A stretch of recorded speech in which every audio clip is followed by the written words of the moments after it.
Friends, പുതിയൊരു വീഡിയോയിലേക്ക് എല്ലാവർക്കും സ്വാഗതം. അപ്പോൾ കേരള ബ്ലാസ്റ്റേഴ്സുമായി ബന്ധപ്പെട്ടുള്ള അപ്ഡേറ്റുമായിട്ട് വന്നിട്ടുള്ളത്, കേരള ബ്ലാസ്റ്റേഴ്സ് മുൻ സ്ട്രൈക്കറായ ഡിമി ഒരു പുതിയൊരു ഇൻ്റർവ്യൂ കൊടുത്തിട്ടുണ്ട്. ആ ഒരു ഇൻ്റർവ്യൂർ ചോദിച്ചിട്ടുള്ള ചോദ്യങ്ങളിലേക്ക് വരാം. ഇൻ്റർവ്യൂർ ചോദിക്കുന്നു, കൊച്ചി സ്റ്റേഡിയത്തിൽ കളിച്ചതിനെ കുറിച്ചുള്ള അനുഭവത്തെക്കുറിച്ച് ചോദിച്ചപ്പോൾ താൻ ഇന്ത്യയിലേക്ക് വന്നത് വളരെയധികം യാദൃച്ഛികമായിട്ടാണെന്നാണ് ഡിമി പറയുന്നത്.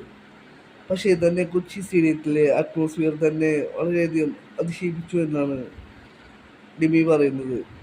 അവിടുത്തെ ആരാധകർ വളരെയധികം ഫുട്ബോളിനെ സപ്പോർട്ട് ചെയ്യുന്ന ആരാധകരാണ്. അവിടുത്തെ ആരാധകർ ഓരോ മത്സരങ്ങളും ഡെർബി മത്സരം പോലെയാണ് കാണുന്നത്. താൻ ഫുൾ സ്റ്റേഡിയത്തിൽ കളിച്ചിട്ടുണ്ട് എന്നാണ് ഡെമി പറയുന്നത്. പിന്നീട് മഞ്ഞപ്പടനൊക്കെ എടുത്തു പ്രശംസിച്ചുകൊണ്ട് ഡെമി ഇൻ്റർവ്യൂവിൽ പറയുന്നുണ്ട്, താൻ ഇപ്പോൾ കളിക്കുന്ന ക്ലബ്ബായാലും മികച്ച ആരാധക സപ്പോർട്ടുള്ള ക്ലബ്ബാണ് എന്നാണ് ഡെമി പറയുന്നത്. പിന്നീട് കേരള ബ്ലാസ്റ്റേഴ്സിന്റെ മുൻ പരിശീലകനായ ഇവാൻ കോവലോവിച്ചിനെ കുറിച്ചാണ് പറയുന്നത്. വളരെ മികച്ചൊരു പരിശീലനമാണ് ഇവാൻ കോവലോവിച്ച് എന്നാണ് ഡിമി പറയുന്നത്.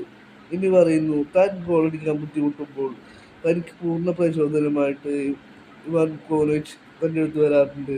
താനൊരു ഗോളടിച്ചു കഴിഞ്ഞാൽ താൻ പിന്നീട് ഗോളടിച്ച് കൂട്ടുമെന്നും ഇവാൻ കോവലോവിച്ച് തന്നെ പ്രചോദിപ്പിക്കാറുണ്ട് എന്നാണ് ഡിമി പറയുന്നത്. ഒരു നാളിൽ ISLലേക്ക് തിരിച്ചെത്തും ഇവാൻ കോവലോവിച്ച് എന്ന് പ്രതീക്ഷ പ്രകടിപ്പിച്ചു ഡിമി. ISLൽ കേരള ബ്ലാസ്റ്റേഴ്സിന് വേണ്ടി ഗോൾഡൻ ബൂട്ടൊക്കെ അടിച്ചിട്ടുള്ള താരമാണ് ഡിമി. ഈ ഒരു സീസണിൽ ഈസ്റ്റ് ബംഗാളിന് വേണ്ടിയിട്ടാണ് ഡിമി കളിച്ചുകൊണ്ടിരിക്കുന്നത്.